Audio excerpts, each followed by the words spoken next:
Assalamualaikum warahmatullahi wabarakatuh. Waalaikumsalam. Innal hamdalillah nahmaduhu wa nasta'inuhu wa nastaghfiruh wa nasta'inuhu wa natubu ilaih.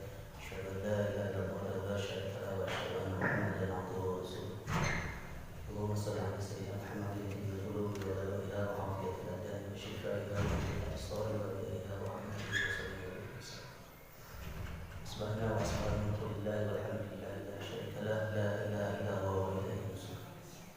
Hadirin dan hadirat jamaah salat subuh rahimakumullah. Alhamdulillah kita sudah memasuki hari ketiga Ramadan. Mudah-mudahan kita terus diberikan kekuatan dan kesehatan untuk bisa menjalani ibadah Ramadan sampai akhir. Sebagaimana biasa, sebetulnya ini pembahasan rutin kajian kita terkait Nawawiyah biasanya di hari Sabtu, tapi ini selang-seling dengan Ustaz Rosi. Kali ini saya masuk ke hadis ke-17 hadis ke-17 dalam kitab Arba'in Nawawiyah karangan atau karya Imam Nawawi. Yang disyarah di sini di antara buku yang saya pakai adalah disyarah oleh Dr. Mustafa Abu dan Muhyiddin Mustafa. Kita lihat hadis ke-17 bab ihsan, bab tentang ihsan, berbuat baik. An Abi Ya'la Shaddad bin Aus radhiyallahu taala anhu, dari Abu Ya'la Shaddad bin Aus. Abu Ya'la, bapaknya Ya'la, namanya ini Shaddad bin Aus radhiyallahu taala anhu. Semoga Allah meridhoinya. An Rasulullah sallallahu alaihi wasallam qala, dari Rasulullah sallallahu alaihi wasallam beliau bersabda, Innallaha katabal ihsan ala kulli syai'. Sesungguhnya Allah telah menetapkan kebaikan, al-ihsan atau mewajibkan kebaikan, ala kulli syai', atas segala sesuatu. Fa idza qataltum fa ahsinul qitlah. Jika kalian membunuh, fa ahsinul qitlah, maka bunuhlah dengan baik. Wa idza dabahtum, jika kalian menyembelih, fa ahsinul dzabh, maka sembelihlah dengan sembelihan yang baik. Wa yuhidda ahadukum syafratah wa yurih dabihah. Hendaknya di antara kalian ada yang menajamkan pisaunya, menajamkan pisau syafratah, dan harus menyenangkan hewan yang disembelih. Ini hadis yang luar biasa, penjelasan lebih praktis tentang ihsan. Bab ihsan ini di bagian hadis kedua kita sudah singgung sedikit.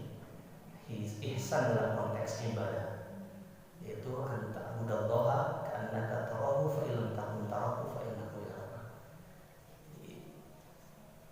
Ihsan itu adalah engkau beribadah seolah-olah engkau melihat Allah, dan seandainya engkau tidak melihat Allah, maka Allah melihat engkau. Dan kalau semua kegiatan atau amalan kehidupan kita sehari-hari kita anggap ibadah, bukan saja ibadah makhluk, maka ini berlaku. Hadis ini berlaku. Jadi semuanya seolah-olah kita diperhatikan Allah. Ketika kita mau berangkat kerja, kita sadar bahwa Allah melihat kita. Ada malaikat yang selalu mengawasi kita. Hadis ini diriwayatkan oleh Imam Muslim. Kita lihat dulu tentang Shaddad bin Aus. Shaddad bin Aus disebut juga Shaddad bin Aus al-Khazraj al-Ansari, karena dia berasal dari kaum Khazraj, salah bagian dari kelompok Ansor, sahabat dari kelompok Ansor. Beliau ini dikenal sebagai sahabat yang mulia, tokoh di kalangan Ansor ini, dan ulama serta pejuang. Di kalangan sahabat pun ada yang dikenal ulama, yang memang menekuni ilmu, dan juga pejuang, karena dalam dulu ulama itu tidak bisa dipisahkan dari pejuang. Ulama itu pasti pejuang. Ulama itu pasti pejuang. Kalau sekarang agak bias, ya, agak bias. Kalau dulu pastikan ulama itu pasti pejuang. Di zaman setiap zaman itu, para ulama itu pasti dia adalah pejuang. Nah, bapaknya Syaddad ini namanya Aus, disebut tadi Syaddad bin Aus. Aus bin Sabit ini termasuk sahabat Rasulullah yang masuk Islam dalam Baiat Aqabah kedua. Baiat Aqabah kedua, dan beliau yang dipersaudarakan dengan Utsman bin Affan. Utsman bin Affan ini kita ketahui salah satu sahabat terdekat Rasulullah dan juga mantu Rasulullah. Mantu Rasulullah bahkan menikahi dua putri Rasulullah setelah yang pertama meninggal, kemudian menikahi putri Rasulullah yang berikutnya. Dari sanalah diantaranya Syaddad ini menimba dulu dari Utsman bin Affan karena dekatnya Utsman bin Affan ya sahabat ya. Beliau juga dikenal sebagai orang yang sangat zuhud, penyabar, dan beliau ini adalah keponakan dari Hasan bin Sabit, saudara Aus bin Sabit. Hasan bin Sabit ini terkenal sebagai penyair Rasulullah SAW. Beliau wafat di Baitul Maqdis karena di akhir kehidupannya beliau lebih suka tinggal di Baitul Maqdis di Palestina, sekitar Palestina. Pernah juga di zaman Khalifah Umar bin Khattab beliau menjabat gubernur di Homs daerah Syam, Syria, Suriah. Kita kembali ke hadis. Beberapa makna kata yang terkandung dalam hadis. Yang pertama di sini disebutkan katabal ihsan. Kataba ini arti ininya dituliskan, ya. Tapi bisa juga bermakna ditetapkan, bisa juga bernama aujab, wajib, diwajibkan, atau farad, diwajibkan. Jadi hadis ini nanti dari kata ini akan punya dua makna besar. Yang kedua al-ihsan, kata al-ihsan. Ihsan ini ajada wa atqan, maksimal dalam perbuatan, totalitas, sempurna. Jadi tidak setengah-setengah ihsan itu.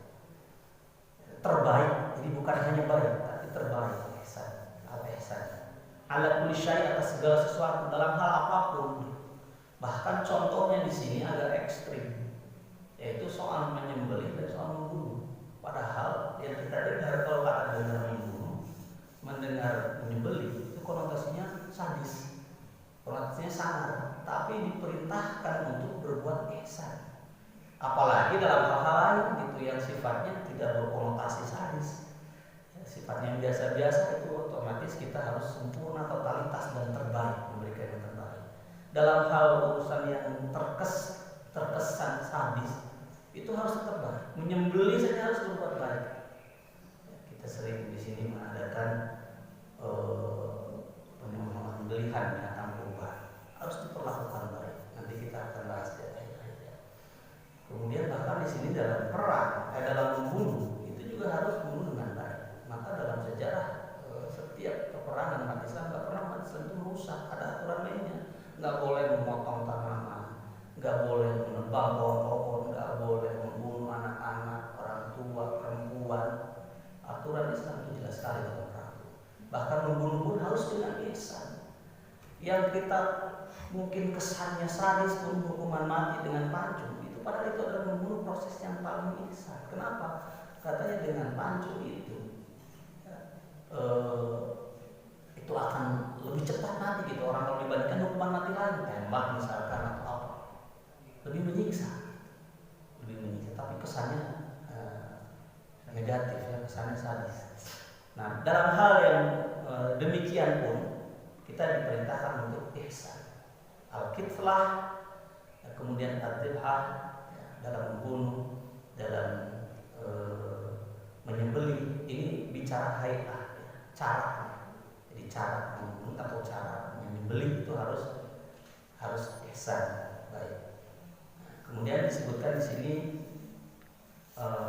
ketika menyembelih ada kata wal yuhidda. Wal yuhidda ini mengasah, Dan lam yang di sini lam amr, perintah, jadi kudu diasal.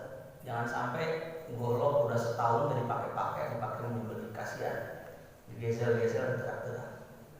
Zaman dulu di kampung saya tuh ada kalau lebaran musim mencit hayal, ya.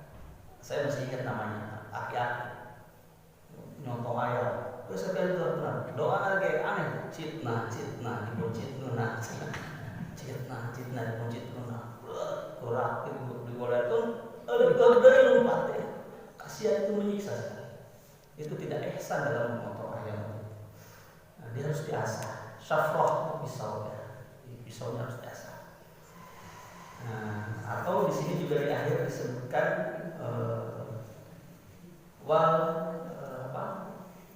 waljurih dabihat, dibuat nyaman binatangnya itu ya, dibuat nyaman. Nanti ada kita bahas dia. Nah, ini hadis yang sangat agung. Di sini para ulama memberikan pandangan pada hadis ini, di antaranya adalah Syekh Muhammad Abdullah Ad-Dimyati. Hadal hadis al-azim, ini adalah hadis yang agung. Wa huwa min qawaidid, termasuk ya, ini hadis ini termasuk dari kaidah-kaidah atau prinsip-prinsip agama. Man amila bihi nala khair. Dan siapa yang mengamalkannya akan meraih seluruh kebaikan. Wasalama kullu dan selamat dari seluruh bahaya.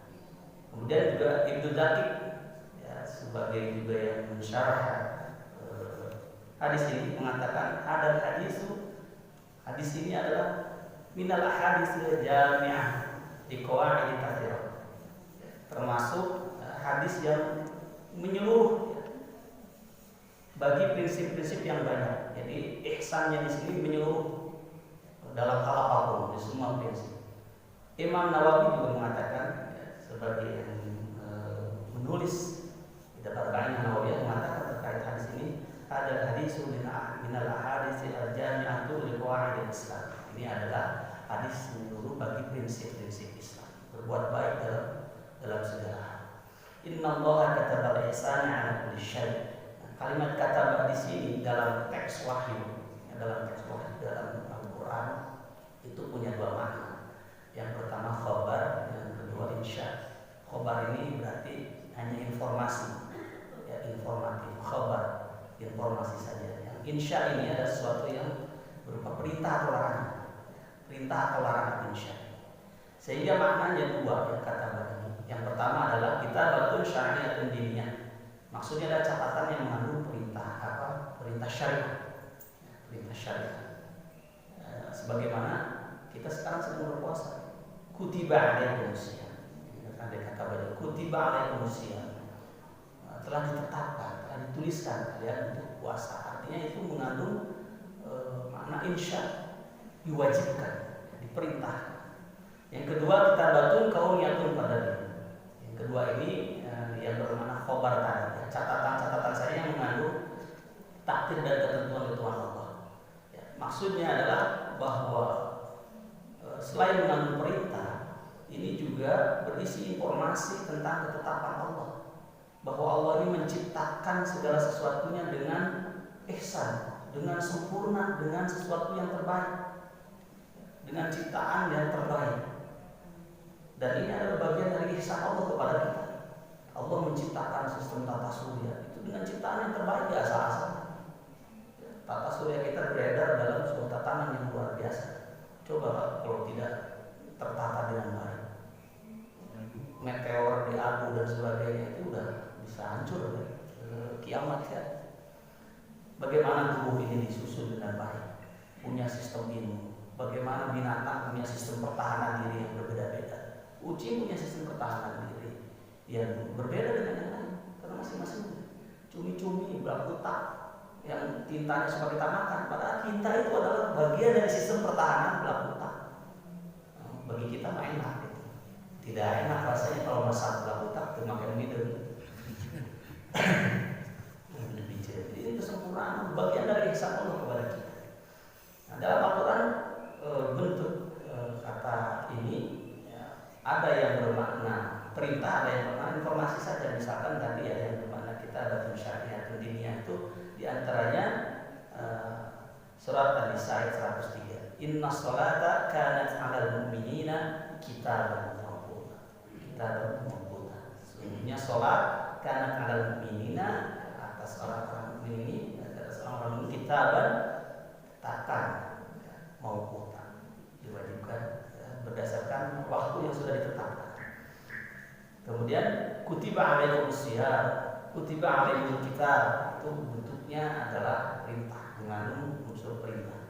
Ada juga ayat Al-Quran yang mengandung kata ini tetapi bermakna khabar, informasi.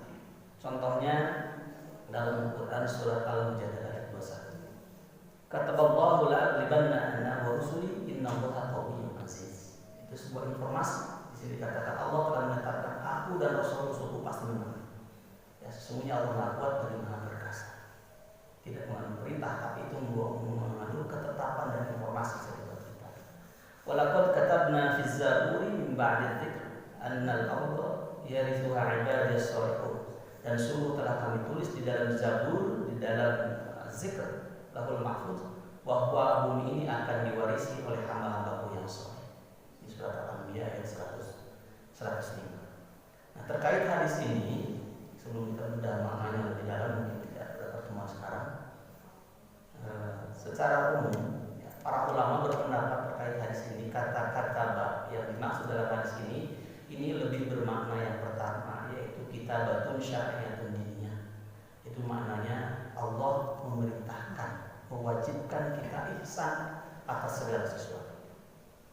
Para ulama umumnya sepakat dengan makna ini, walaupun juga tidak keliru dengan makna yang kedua, yaitu kitabatun kauniyatun qadariyah. Maknanya adalah Allah menetapkan ihsan atas segala sesuatu. Artinya Allah memang menetapkan ciptaannya ini dengan ihsan semua yang terbaik, yang membuat segala sesuatu yang Dia ciptakan ini dengan sebaik-baik ciptaan. Nah, tadi tata surya misalnya diciptakan dengan sebaik-baik ciptaan, dengan tersistem dan terpola, dipelajari jadilah ilmu astronomi. Kita bisa menentukan kapan Ramadan dan sebagainya. Itu karena kita mempelajari sesuatu yang sempurna. Coba kalau tidak sempurna, tidak sistemik, tidak berpola, susah dan sulit untuk mempelajari. Atau misalkan virus perilakunya gimana? Nggak bisa kita menemukan vaksin kalau nggak ada polanya di situ. Maka Allah menciptakan sesuatu dengan sempurna sehingga manusia kemudian lahirlah banyak ilmu akibat riset dan sebagainya. Bagaimana antibodi bekerja dan sebagainya. Nah, ini sekarang dengan firman Allah, alladzi ahsana kulla syai'in khalaqahu wa bada'a khalqal insana min tin. Yang membuat segala sesuatu yang Dia ciptakan sebaik-baiknya dan yang memulai penciptaan manusia dari tanah. Ya, sampai ke ilmu biologi dan sebagainya. Itu karena apa? Karena Allah sudah ihsan. Ya, ihsan. Sebagaimana firman Allah, wa ahsin kama ahsanallahu ilaika. Wa ahsin kama ahsanallahu ilaika dalam Quran surat Al-Qasas ayat 77. Dan berbuat baiklah, ya, wa ahsin pada orang lain kama ahsanallahu ilaika, sebagaimana Allah telah berbuat baik kepadamu. Allah saja berbuat baik kepada kita. Jadi, maka kita juga harus berbuat baik. Kalau berbuat baik kepada Allah, ya ikuti perintahnya, lakukan nikmatnya dengan baik. Kemudian pelajaran lainnya, perlakukan saudara kita, perlakukan sahabat kita, perlakukan tetangga kita juga dengan baik, dengan sesama. Di antaranya juga dalam Al-Quran yang sering kita dengar di khutbah Jumat, ya, di akhir khutbah Jumat, innallaha ya'muru bil adli wal ihsan. Innallaha subhanahu wa ta'ala ya'muru, memerintahkan bil adli, dengan adil, ya, untuk kita berbuat adil, wal ihsan, dan ihsan. Ini perintah Allah subhanahu wa ta'ala. Kemudian kenapa kita harus begitu? Allah juga sudah jawab dalam Al-Quran, innallaha wa ahsinu innallaha yuhibbul muhsinin. Dan berbuat baiklah, innallaha yuhibbul muhsinin. Sesungguhnya Allah menyukai orang-orang ihsan, orang-orang yang berbuat baik. Hadirin jemaah rahimahullah, Rasulullah SAW juga memperkuat terkait dengan ihsan ini. Innallaha ta'ala, kata Rasulullah, innallaha ta'ala yuhibbu idza amila ahadukum amalan ayyutkina. Ini hadis yang sering kita dengarnya. Inna Allah Ta'ala, sunni Allah Ta'ala yuhibbu, mencintai idza amala ahadukum, jika di antara kalian ada yang beramal amalan ayyutkina dengan itkon ini maknanya sempurna, totalitas dan selesai, tuntas. Dan ini bagian dari salah satu ciri di antara 3 ciri amalnya orang-orang beriman. Jadi kalau orang beriman beramal harus memenuhi 3 ciri. Yang pertama adalah ikhlas karena Allah SWT. Yang kedua ittiba' Rasul, mengikuti Rasul dalam hal caranya. Dan yang ketiga itqon, tuntas sempurna dengan totalitas, enggak menggantung setengah-setengah. Ngagawean dia ke Angus, ngagawean dia ke Angus, ngagawean dia ke Angus. Itu bukan ciri dari amal seorang muslim. Seorang muslim, seorang mukmin harus tuntas dengan kerja yang terbaik, dengan kerja terbaik. Nah, ini luar biasa. Jadi bicaranya bukan lagi soal wajib sunnah, bukan lagi bicara soal halal dan haram. Tapi ketika kita mengerjakan yang wajib atau yang sunnah, ketika kita mengerjakan yang halal ini, ya, maka kita kerjakan dengan totalitas yang sempurna. Dalam hal apapun, kita bisa, kalau nilai ini dipraktekkan dalam kehidupan luar biasa. Ya, kita beli apalah, itu kan ada yang kita cari, salah satunya apa sih? After sales-nya kan, layanan setelah penjualan itu. Coba ditanya bagaimana sekarang, misalkan kondisi barangnya, mau beli lagi nggak, ujung-ujungnya tawaran gaji sebetulnya. Tapi ada perhatian. Kenapa Toyota, Avanza dan lain-lain itu disebut dengan mobil sejuta umat? Karena after salesnya, servisnya, itu pas jualan, pengajuan layanan itu. Mungkin tidak seberapa, tapi kan orang merasa diperhatikan. Ada yang kadang-kadang bengkel sudah waktunya mobil diservis lagi, itu kan luar biasa, diingatkan. Walaupun itu bukan duit gitu ya, minimal sudah diingatkan. Misalnya servis atau enggak urusan lagi. Jadi bukan lagi bicara halal dan haram, tapi totalitas. Dan kita dalam ibadah juga harus begitu, dalam beramal juga harus begitu. Dalam wudu misalnya, dalam syarat sahnya sholat itu ya wudu. Sebelum sholatnya sempurna, maka wudunya harus sempurna, totalitas. Untuk kecepatan, ya pasti sholatnya kecepatan. Kalau wudunya nggak sempurna, sholatnya juga biasanya nggak akan sempurna, berdampak pada ketidaksempurnaan sholat. Bagaimana cara berwudunya? Totalitas gitu, betul-betul. Wudu itu jangan dipandang sebagai hanya membersihkan lahiriah, tapi dia menyempurnakan, membersihkan batin. Makanya coba perhatikan doa setelah wudu. Ya. Apa doa setelah wudu? Asyhadu an la ilaha illallah wa asyhadu anna Muhammadar Rasulullah. Allahumma ij'alni minat tawwabina waj'alni minal mutatahhirin. Waj'alni minal musholihin. Dua itu dari mana? Waj'alni minat tawwabina waj'alni minal mutatahhirin. Dan Allah jawab, innallaha yuhibbut tawwabina wa yuhibbul mutatahhirin. Sungguh Allah mencintai orang-orang yang taubat dan yang mensucikan diri. Tohar itu bukan sekedar membersihkan jasad, tapi membersihkan batin. Makanya disebutnya juga termasuk orang-orang yang bertaubat. Doanya juga setelah wudu itu agar kita termasuk orang yang bertaubat. Melalui proses wudu tadi taubat, berguguran dengan kesempurnaan wudu kita, berguguran kan? Sesuai dengan tetesan air wudu itu berguguran dengan dosa-dosa kita. Sempurnakan wudu, maka insya Allah sempurnakan juga sholatnya, insya Allah sempurna sholatnya. Hadis ini Allah Ta'ala yuhibbu idza amala ahadukum amalan an itu. Ya. Keluarnya ini asbabul wurudnya, ini bukan dalam hal yang ini ya, tapi ketika Rasulullah SAW mau mengubur jenazah, ternyata Rasulullah memerintahkan untuk membuat paha, kemudian dikubur. Kemudian Rasulullah menyampaikan kepada para sahabat, sesungguhnya ini bikin lahat, ya, dikuburkan sempurna, digulung, itu nggak ada hubungannya dengan nasibnya mayat ini, nggak ada hubungannya.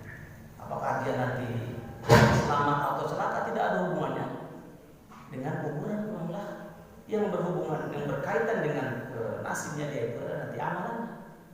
Tapi kenapa melakukan ini? Karena ketika kita melakukan apapun, maka kita harus lakukan dengan totalitas dan sempurna. Kan kalau diurung saja itu bisa terurung digali dan nggak seperti tutupan kotanan gitu, atau dipalingkan gitu, kasarnya. Tapi Rasulullah tidak mengajarkan itu. Rasulullah mengajarkan kesempurnaan dalam setiap amalan. Dan ini nanti juga maknanya sangat luas. Kalau dikuburkan nanti bisa aman dari binatang dan sebagainya. Nah ini yang dijamaah oleh Allah, bahwa dalam setiap amalan kita dituntut untuk berbuat yang terbaik. Karena itu adalah ciri dari akhlak seorang. Mungkin itu sampai pembahasan hadis yang ke-17 ini sampai sini. Insya Allah ada kesempatan kita sambung lagi, nanti kita bahas lebih luas tentang makna ihsan. Ya, cakupan ihsan tadi kan belum bahas tentang bagaimana ihsan dalam membunuh, dalam menyembelih, ya, ihsan terhadap hewan dan seterusnya.